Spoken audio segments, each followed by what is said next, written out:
Hi!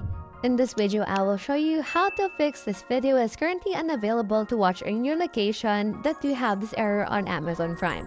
In order to fix that, first things first is you can head over right here to your Windows icon, and then just restart your device by clicking on this power icon and then shut it down or restart it.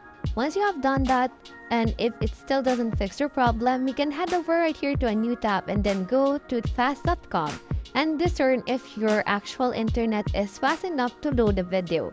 So as you can see right here, my internet is only 55 Mbps, which is quite decent but not so good. So if you have another provider or Wi-Fi available in your area, then you can head over and then try to actually get on that.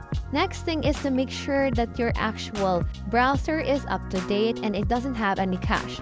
Click right here on the three dots, click right here on your settings, and then from there just search in here for cache. Then click on this cache right here on a browsing data and make sure to delete the cached emails and files.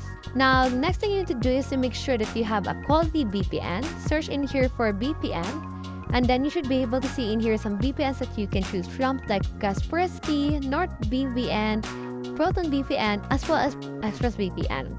So if a video is unavailable to your location, you can use VPN in order to actually watch something. So buy a subscription because some free VPNs are actually not really good. So that's how you fix this video is currently unavailable to watch on your location. I hope this video helped you out.